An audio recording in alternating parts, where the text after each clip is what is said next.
Hello everyone and welcome back to more FM22. It's Portsmouth picking up Pompey here on the channel, where reports of this save's demise have been greatly exaggerated. Yes, we are back. We're ready to go for the start of Season 2. Now, some caveats. First of all, it's incredibly windy today in England. It's a storm, a proper storm. We don't get these very often. So you may hear that in the background. We'll see. Hopefully it's fine. So obviously it's been a while since we've done this save, but we are back. I was sort of in two minds whether to do it, but I've sort of had a bit more sort of flexibility in terms of time and in terms of technology. So it's a bit more possible to do it. However, as we said last time, it's not going to be my main focus.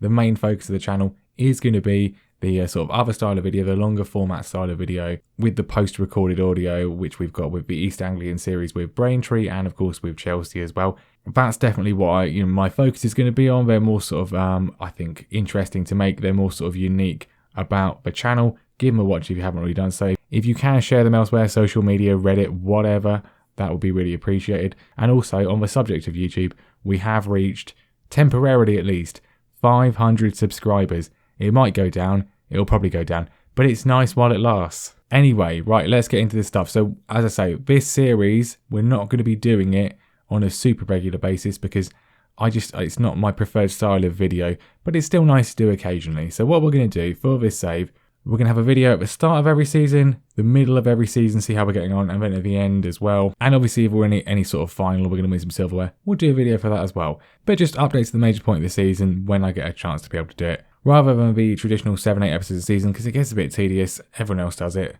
We'll just do something different. But with all that said and done, let's get into this. So obviously last time we ended off with a 3-1 win against Ipswich, our main promotion rivals, and a 1-1 with Wycombe Wanderers. Those results secured us not just promotion, but of a League One title as well. So the season was done. We are now going to be starting Season 2, but let's recap what happened in the rest of the season, just for sort of, just so you have the full picture of how things went. Very simply, we drew with Bolton. We then won the entire final month of fixtures. Caveat about this though, I have been sort of playing the save on two different systems. So I was using the Steam Cloud and, well, it doesn't always work. So basically I accidentally ended up re-downloading the old version of the save on top of the one I'd played a little bit through. So initially I only played these 3 matches, and the only difference was we drew with Rotherham rather than beating them. So it doesn't matter because obviously we'd already won the league anyway, but just, it did go a little bit wrong. It affected 2 other things as well, which we'll talk about in a second.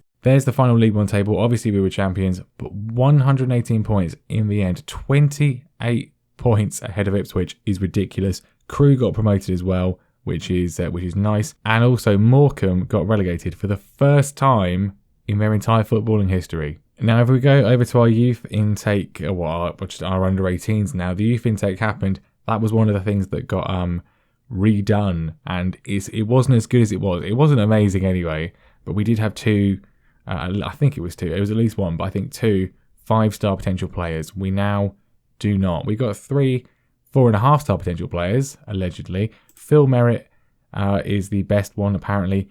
His physicals aren't good, but he could be okay as a winger, not too bad. Mentals look decent. We got Dave O'Connor as a goalkeeper, and Callum Ward as another winger as well. Doesn't look particularly good. It was definitely better, so that's great. And the other major off-field development is we have got a senior affiliate, which you can see there is Tottenham Hotspur. I went to Michael Eisner. He said, "Yep, go and have one." Again, this was a thing which I had to do twice, and the first time round he came back with the options: Manchester United, Liverpool, Arsenal and Chelsea. I went with Chelsea. Had to do it again though, and the options were only Arsenal and Spurs. So we went with Spurs, which, well, there we are. We have made some use of it though. But anyway, transfers into our second season. It's been a busy summer. So firstly, we had quite a few players in on loan. Every single one of those players, except one, have gone. The only one who has gone who I wanted to keep was Marlon Romeo, who had an excellent season last year. 7.59 from 41 games is a crazy return. Wouldn't have minded keeping him. He did not want to come back. He wanted to go back to Millwall. And by back to Millwall, what he actually meant was to join Cardiff for £1 million. So, yeah, that's nice. Good for him. Good luck. Also departing, we didn't have any permanent sales. The guys we sold in January, but no one else for money in the summer. But we did release a few notable names, or semi-notable names. Sean Williams played a little bit last season. we released him and he's now retired. Otherwise, 2 notable names. The rest of these guys didn't really play at all. I don't think they even played a single second of football in the first team. But the 2 guys who did, Emir Hughes, who we brought in last season, did a really good job, actually. His technicals are really very well-rounded, but his physicals, they let him down.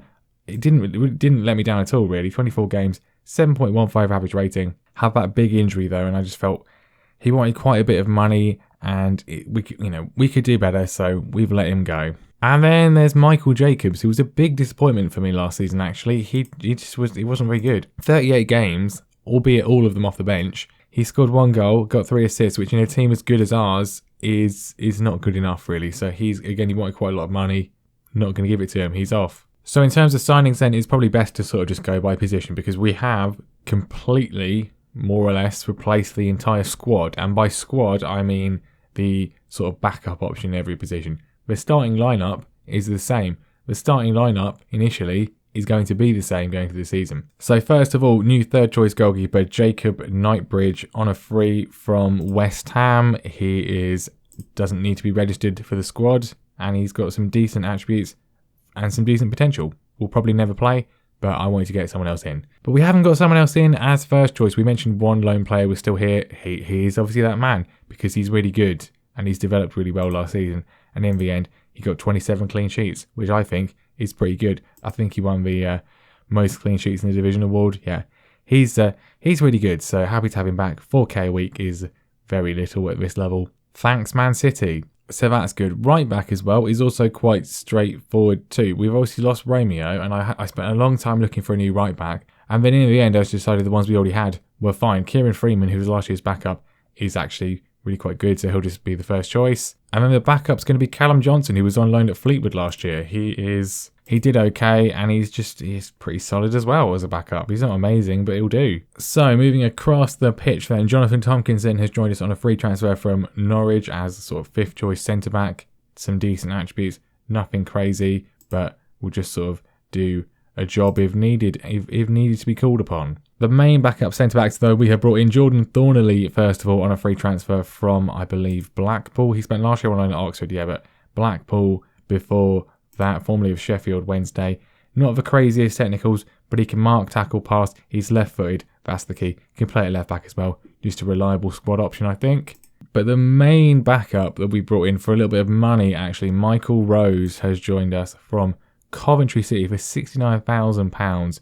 Didn't have a great year last year, but I think is really good. The heading of 15 is great. Just extremely well-rounded and solid. As a backup option behind Raggett and Robinson, who obviously are still going to be starting because they were phenomenal last season, I don't think we can really go wrong. And then backup left-back, this could be a cracking deal actually. Connor Townsend to back up Connor Ogilvie. 2 Connors on the left-hand side.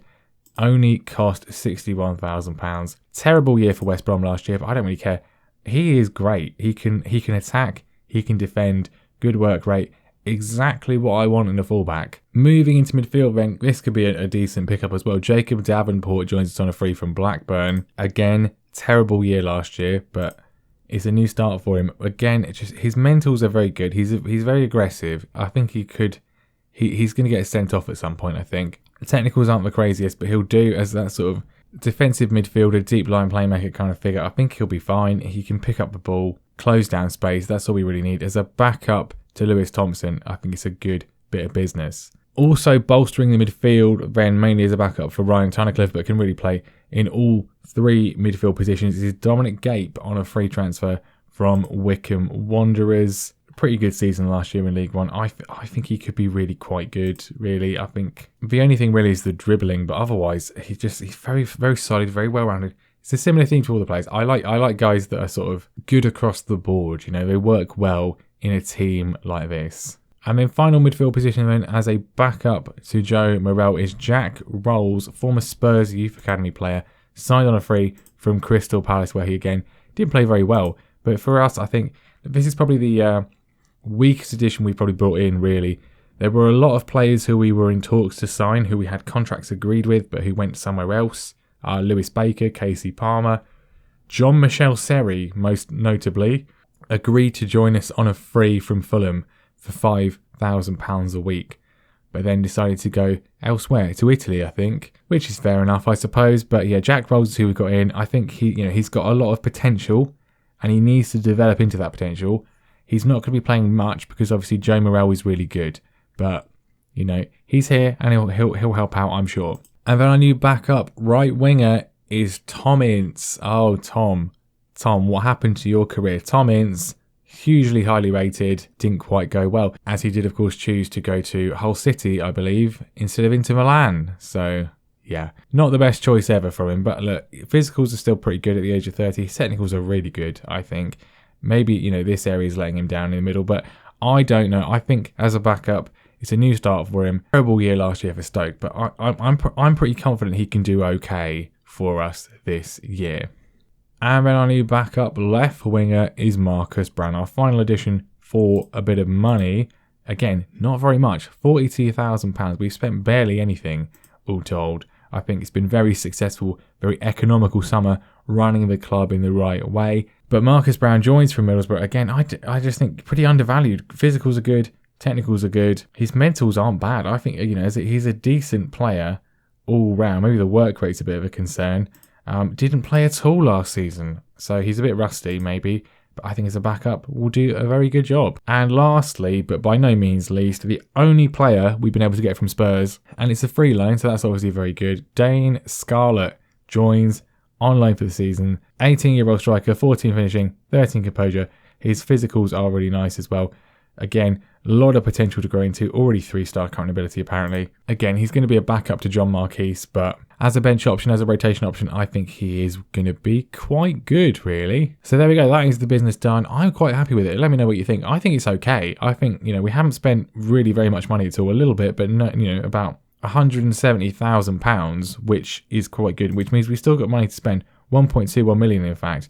But there's not really much point because our squad is now full in terms of registration, so we'd have to get rid of someone. I mean, there are players that could potentially go. Tristan Nydam is still here as a sort of squad midfield option, and then Ellis Harrison, who's only still here because we extended his contract with the option, he will be leaving on a free at the end of the year, I believe. So if we have offered him out, I can't remember exactly what happened with it, but he's still here. But if we were to get a bid for him, I would probably let him go, and then we'd look to get another sort of striker attacker in as well. But he's here for now, and we'll sort of play him. Maybe he'll sort of change his mind, I don't know. But anyway, that is how we are looking. Let's see what the board think. Well, they think we're going to fight bravely against relegation. That's what they're hoping for.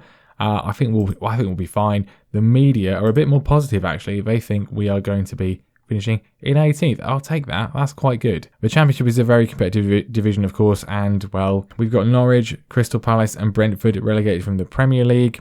Fulham didn't get promoted. West Brom didn't get promoted. There's some tough teams in here. Let's put it like that. Why Ipswich are predicted to finish above us? That's nonsense, isn't it? Who have they signed? Have they signed anyone good? One guy on a free. Anyone before? Sean McDonald in goal. What logic to say they're going to be above us? That's ridiculous. But anyway, let's see what happens. We'll play our first game today because why not? Middlesbrough at home. I'm confident. We've got a chance. Middlesbrough have been stuck in the Championship for a while now, and I think we've got a good opportunity. Now obviously the team is going to be pretty much exactly the same as the one last season. The only difference at the moment is that Michael Rose is in place of Sean Raggett, simply because Raggett got injured in pre-season. He'll be fine in a week or so, but otherwise I'm not really looking to sort of make any changes at the moment. We'll sort of adjust to the team as the year goes on, really. But these guys played so well in League One. Why upset the apple cart at the moment, really? So it's going to be Bazuna in goal, still. Ogilvie, Robertson, Rose and Freeman's the defence. Thompson, Tunnicliffe and Morrell in midfield. Harness and Curtis on the flanks. And John Marquise up front. John Marquise, last season, in the end, 32 goals, 39 overall. He obviously won the Golden Boot. Right, they've got John Joe Kenny. Okay, cool. Obviously, Marcus Brown, against his former club, he's on the bench, will no doubt come on in the second half. Let's see what we can do. Look, obviously, we had an exceptional season last year, so it's going to be difficult to sort of replicate that, but also we could still maintain that going in. I don't think we're going to win the league, but then, I think we can potentially make the playoffs. I think that might happen. Anyway, Thompson sprays the ball out to Marcus Harness on the right-hand side. back to Freeman. Look, those were guys we could maybe have upgraded on, I don't know, but we'll see. Freeman's ball in is knocked down by Curtis to Joe Morrell. We don't need to upgrade them. They're fantastic. Joe Morrell with a brilliant finish. What a move. 1-0. I mean, look at this. Freeman gets it. It just goes and goes and goes right as far as he can. Chips the ball in. Curtis with the header down. And the finish from Morrell is fantastic. And a very efficient first half. No other highlights at all. Can we extend it in the second, or will we get a bit tired? Curtis cuts inside. Back to Marquise. Thompson chips to defence. Marquise is in behind. First chance for him. He hits the goalkeeper. And the angle's too tight for Harness. Good opportunity. A little bit lacking in composure there from John. Corner for Middlesbrough. First chance for them. We clear it away. Trying to close them down, but they found a way in. And Tavernier, who sort of started to move off, has scored. We just sort of froze a little bit there. And for once, it wasn't the game freezing. This wasn't particularly sort of quick from them, but we just sort of didn't really close it down. The pass from McNair was okay. No one was really alive to it. And Middlesbrough are level. Early days though, early days. Marcus Brown's won the ball back in midfield off the bench. Harness trying to get there. His number is about to be put up on the substitution board. Can he keep himself on? Goes back to Freeman, who started off the first goal. Crossing for him again, and he gets the assist this time. What a ball in from Kieran Freeman, and John Marquise cannot miss this time. We've got the lead again. Really good move, really good move. Harness does okay. So I'm still going to sub off. He's on a 6.1. But the ball from Freeman is brilliant. And the finish from Marquise right in front of the goalkeeper.